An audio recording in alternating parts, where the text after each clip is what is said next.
Assalamualaikum warahmatullahi wabarakatuh. Waalaikumsalam. Allahu akbar, Allahu akbar, Allahu akbar, Allahu akbar. Asyhadu an la ilaha illallah.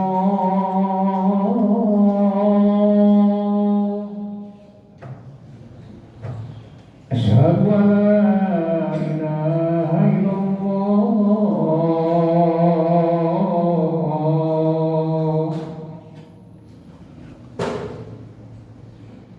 Asyhadu anna Muhammadar Rasulullah.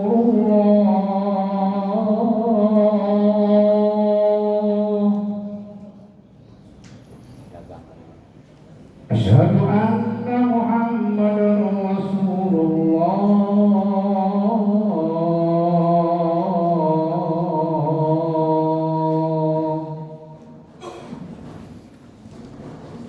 Hayya 'ala shalah.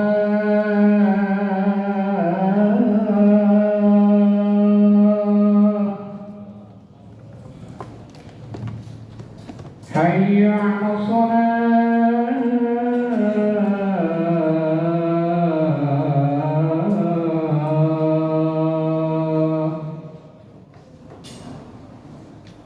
Hayya 'alal falah.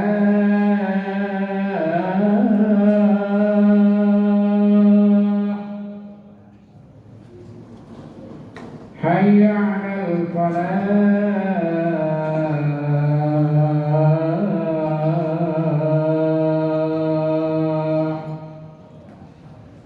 Allahu akbar, Allahu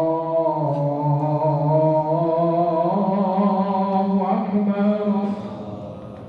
La ilaha illallah.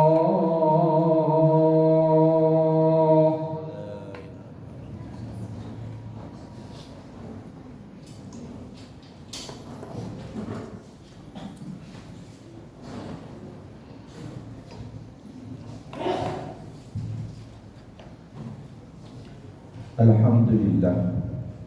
Alhamdulillahillazi nahmaduhu wa nasta'inuhu wa nastaghfiruh. Na'udzu billahi min shururi anfusina wa min sayyiati a'malina. May yahdihillahu fala mudilla lahu wa may yudlil fala hadiya lahu.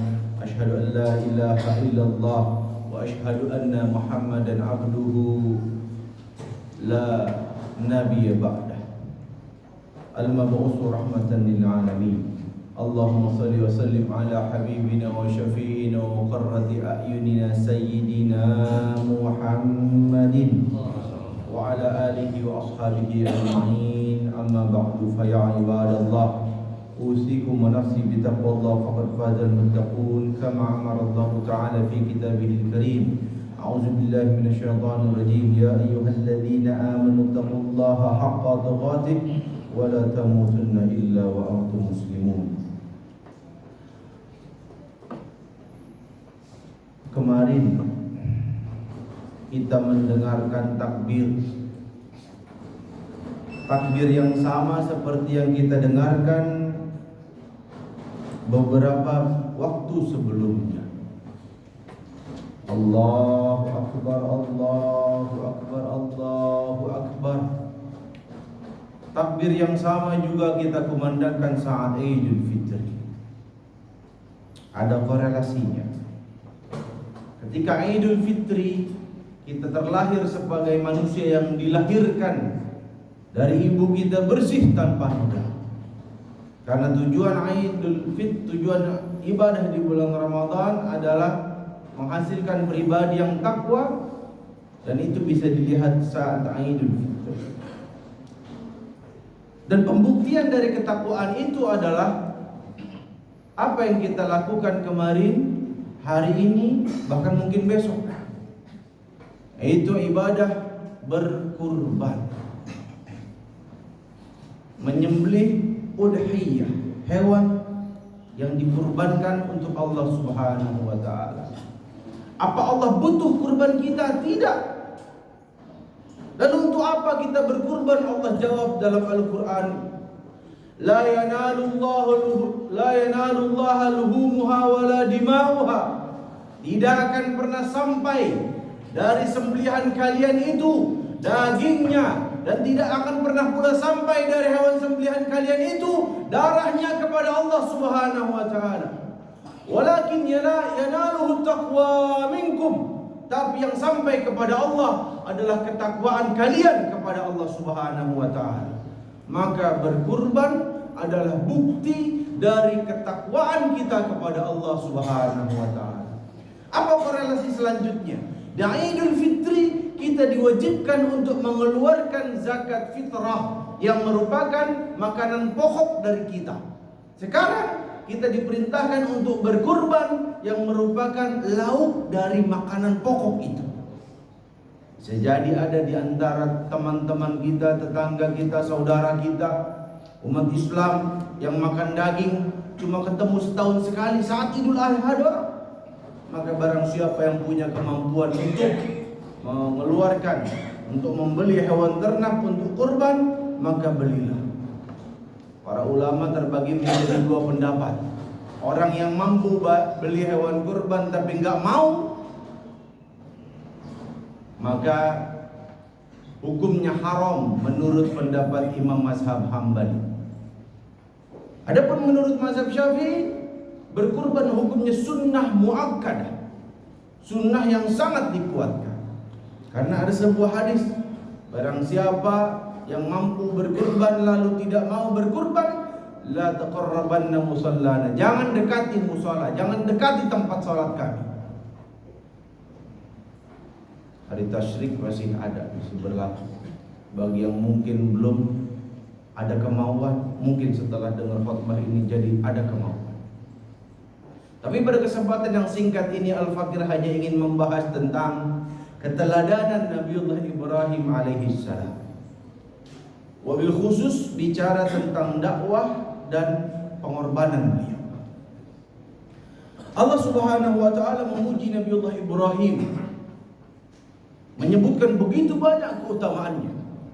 Ini bukan sembarang nabi. Beliau termasuk minal ulul azmi minar rasul. Ulul azmi salah satu dari yang 5. Bahkan beliau adalah abul anbiya wal mursalin, bapaknya para nabi dan rasul. Bahkan beliau adalah orang satu-satunya, nabi satu-satunya yang namanya disebut beriringan dengan nama Nabi Muhammad dalam salawat. Enggak ada nabi lain.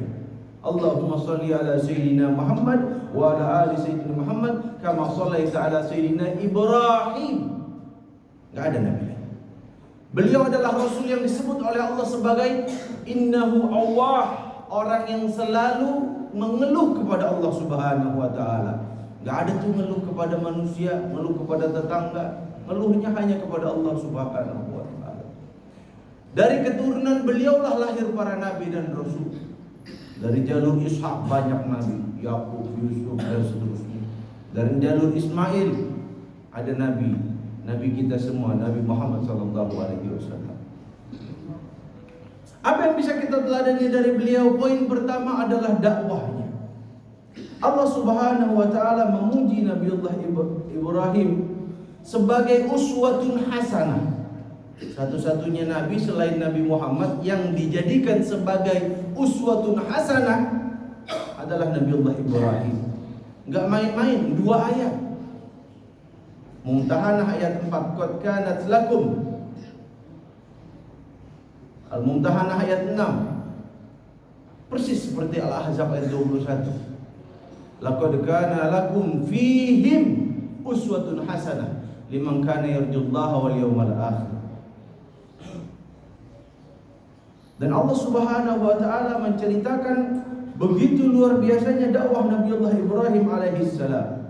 Maka poin pertama apa yang kita bisa teladani dari Nabi Ibrahim adalah beliau siap menyambut panggilan untuk menyerukan agama Islam ini kepada semua manusia.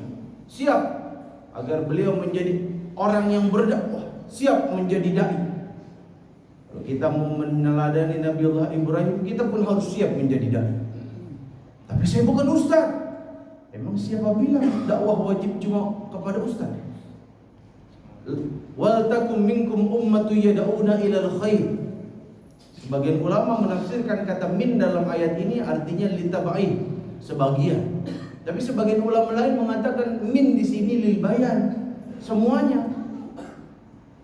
Sebagian siapa? Ulama yang tugasnya bikin fatwa, jawab pertanyaan dan seterusnya. Itu litabai, iya, nggak semua orang bisa. Tapi kalau dalam makna lil bayan artinya apa? Kalian semua wajib berdakwah kepada manusia, menyeru mereka kepada kebaikan. Apa? Kita mengikut majelis taklim, kita ajak teman kita, yuk majelis taklim. Itu dakwah. Kita punya medsos, mau TikTok, Facebook, YouTube, apapun lah. Ada ceramah, siapa? Ustaz Abdul Somad, Ustaz Hidayat. Kita potong bagian pentingnya 1 menit atau 2 menit tanpa mengurangi hakikat ceramah. Kita posting. Orang yang mendengar ceramah itu dapat hidayah, kita pun dapat pahalanya. Siap memenuhi panggilan Allah untuk berdakwah kepada manusia. Yang kedua, Nabiullah Ibrahim ini perlu diteladani dalam hal apa? Nabiullah Ibrahim adalah orang yang berdakwah dengan keteladanan. Bahkan Allah memuji beliau dengan kata uswatun hasanah. Bahkan kaidah paling pertama dalam berdakwah adalah al-qudwah qabla dakwah. Allah memuji orang yang berdakwah, sementara Allah mencela orang yang berdakwah tapi dia sendiri nggak ngelakuin apa yang dia dakwahin. Dia mengajak manusia kepada kebaikan, tapi kebaikan yang diajak itu dia nggak pernah kerjain. Kabura maqtan indallahi an taqulu ma la taf'alun. Amat besar kemurkaan di sisi Allah bagi orang yang cuma ngomong, nggak dikerjain. Lalu yang ketiga, apa poin dari keteladanan Nabiullah Ibrahim? Beliau menggunakan setiap kesempatan untuk berdakwah. Setiap kesempatan beliau gunakan untuk dakwah. Zaman Nabiullah Ibrahim belum ada medsos, belum ada internet, belum ada YouTube. Pengikut sedikit. Gimana caranya supaya dakwah beliau didengar oleh sebanyak mungkin manusia? Beliau bikin dalam tanda kutip gara-gara. Ketika satu negeri pergi untuk hari raya, beliau masuk ke tempat peribadahan mereka. Dihancurin tuh patung-patung yang kecil-kecil, disisain satu patung yang gede. Jangan dikerjain. Ini strategi Nabi Ibrahim supaya emang dipanggil sama raja. Dan benar dipanggil sama raja. Dan saat itulah digunakan oleh Nabiullah Ibrahim untuk berdakwah. Kamu yang hancurin berhala kami. Kata siapa? Yang hancurin itu adalah berhala yang gede. Tanya aja sama dia kalau dia bisa ngomong. Di sini Nabi Ibrahim gak bohong. Kenapa? Karena para ulama mengatakan kalimatnya diikat dengan kalimat kalau dia bisa ngomong. Faktanya berhala gak akan pernah bisa ngomong. Artinya emang benar. Lalu raja itu berkata, bagaimana mungkin batu bisa ngomong? Udah tahu gak bisa ngomong, ngapain disembah? Nah, ketika penguasa terkunci mulutnya, maka yang dilakukan adalah persekusi. Ya ancamlah Nabi Ibrahim, ya bakar kamu, bakarlah. Buatlah api yang gak pernah ada api lebih gede dari itu. Dilemparkanlah Nabiullah Ibrahim pakai manjani. Nah ini poin selanjutnya, bahwa yang namanya dakwah harus siap sama resikonya. Kita nih anak SMA, dakwah ke teman kita, ikut rodis, ikut apa, harus siap. Ah sok suci lu. Kita ngajakin teman kita yang dulunya maksiat tobat, harus siap. Alah kayak lu punya surga aja, harus siap. Ketika dakwah itu ya diomongin, dicaci maki, siap. Nah yang kelima, apa poinnya? Beliau selalu berdakwah di semua kalangan. Di keluarga beliau dakwah, di masyarakat beliau dakwah, di orang kaya beliau dakwah, di orang miskin beliau dakwah. Gak pernah milih-milih tuh Nabi Ibrahim. Ini juga pelajaran buat para ustadz, para dai. Jangan cuma datang ke tempat yang amplopnya tebal doang. Semua kalangan datang. Semua kalangan datang. Setiap orang berhak mendapatkan dakwah. Bahkan kalaupun nggak dapat apa-apa, tetap kalau diundang datang lagi nggak apa-apa. Karena dakwah adalah kewajiban. Justru para nabi itu ngedatengin, datang ke ini, datang ke ini, datang ke ini. Ustaz zaman sekarang mah enak diundang, Ustaz tolong ngisi ya. Zaman dulu para nabi datang. Habib Munzir Al-Musawa rahimahullah, beliau datang ke Indonesia Timur, kemana datang. Makanya beliau itu dikatakan Sultanul Qulub. Beliau itu bisa memikat hati orang. Datang beliau itu, nggak nanya kira-kira dapat amplop apa kagak, enggak. Tuh Nabiullah Ibrahim alaihissalam dakwah semua. Bahkan di antara ayat yang sering disalahpahami adalah ketika beliau dakwah ke penyembah matahari, bulan, bintang. Nah, ayat tentang itu ada di surah Al-An'am. Itu sering disalahpahami manusia, disangkanya Nabi Ibrahim pernah nyembah matahari, nyembah bulan, nyembah bintang. Nauzubillah min zalik. Kok bisa ada orang Islam berkeyakinan nabinya pernah murtad? Kok bisa? Sedangkan nabi itu dijaga oleh Allah Subhanahu wa taala. Ketika sudah jadi nabi namanya maksum, mukjizat, maksum. Ketika sebelum jadi nabi namanya irhas. Nabi Muhammad dulu waktu masih kecil pernah pengen pergi ke pasar malam. Di pasar malam itu bercampur antara yang boleh sama yang nggak boleh. Dibikin ngantuk tidur, dibikin tidur sama Allah Subhanahu wa taala. Apalagi nyembah matahari, nauzubillah min zalik. Enggak, konteksnya Nabi Ibrahim datang ke penyembah matahari, penyembah bulan, penyembah bintang, dakwah ke mereka. Nabi Ibrahim dengar mereka ngomong apa. Omongan mereka itu dikutip oleh Allah dalam Al-Quran. Lalu direspon oleh Nabi Ibrahim di akhir ayatnya. Perhatikan kalau nggak percaya, baca penafsiran para ulama, jangan kita tafsirin sendiri. Mungkin ada yang ngomong, tapi kan dalam tafsir Ibnu Katsir ada. Mungkin ada. Yang namanya para ulama itu kadang mengutip penafsiran ini, penafsiran ini, tapi lihat kesimpulannya apa. Bukan itu yang dirojihkan, dikuatkan oleh Imam Ibnu Katsir. Ya, Nabi Ibrahim disebut oleh Allah wa izqala Ibrahim, dan ketika Ibrahim berkata li abihi Azar, kepada bapaknya Azar. Para ulama beda pendapat, apa Azar ini bapak apa paman. Sebagian mengatakan bapak, sebagian mengatakan paman. Atatakhizu asana man aliha, apa engkau ingin menjadikan berhala-berhala itu sebagai Tuhan? Inni araka wa qaumaka fi dhalalim mubin, sungguhnya aku melihat engkau dan kaummu berada dalam kesesatan yang nyata. Ini bukan hinaan, ini adalah kesedihan. Kok bisa keluarga gue ikut-ikutan sesat? Lalu bicara masalah pengorbanan, nggak ada yang bisa meragukan pengorbanan Nabiullah Ibrahim. Yang pertama, kita dituntut untuk berkorban ikhlas hanya untuk kepada Allah Subhanahu wa taala. Fashalli li rabbika wanhar. Di situ sholat, di situ korban. Sholat harus ikhlas, korban harus ikhlas. Nah, Nabiullah Ibrahim diminta untuk memberikan pengorbanan, nggak main-main, yang terbaik. Ini poin ke-7, bahwa kita harus memberikan pengorbanan yang terbaik untuk Allah Subhanahu wa taala. Apa pengorbanannya? Yaitu pengorbanan seorang anak yang ditunggu puluhan tahun. Allah cuma pengen ngetes Nabi Ibrahim lebih cinta sama anak apa sama Allah. Kalau dia lebih cinta sama Allah pasti diturutin. Tapi Allah nggak mau menjadikan Nabi Ibrahim membunuh anaknya sendiri. Enggak, cuma pengen ngetes. Dan ternyata benar, ketika Nabi Ibrahim taat, patuh total kepada Allah, Allah ganti anaknya dengan dibahas. Allah selamatkan Nabiullah Ismail alaihi salam, yang dari keturunannya nanti lahir Nabiullah Muhammad sallallahu alaihi wasallam. Yang terakhir, poin ke-8 adalah bahwa kita dituntut oleh Allah Subhanahu wa taala untuk berkorban harta dan jiwa di jalan Allah Subhanahu wa taala. Bertebaran ayat yang meminta kita untuk berkorban harta dan jiwa di jalan Allah Subhanahu wa taala. Apa yang Allah minta pasti Allah ganti dengan yang lebih baik dari apa yang kita berikan. Aku qauli hadza wa astaghfirullah li wa lakum wa lisa'il muslimin wal muslimat wal mu'minin wal mu'minat fastaghfiruhu innahu huwal ghafurur rahim. Allahumma shalli ala sayyidina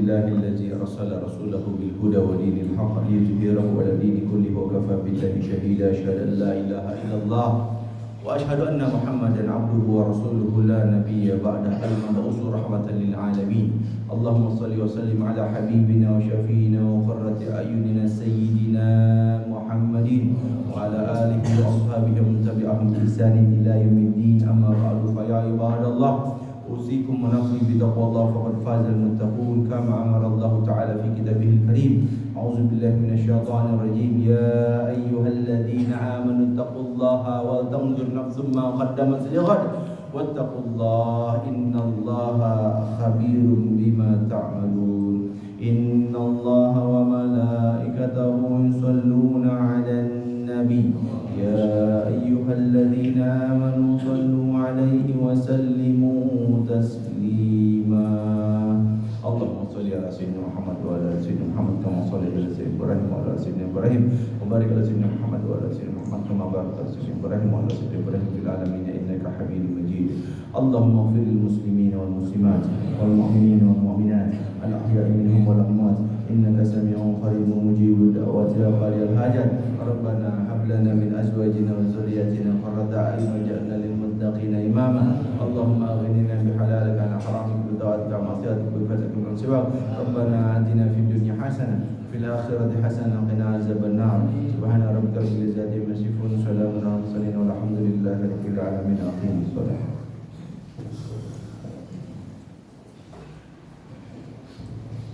الله أكبر أشهد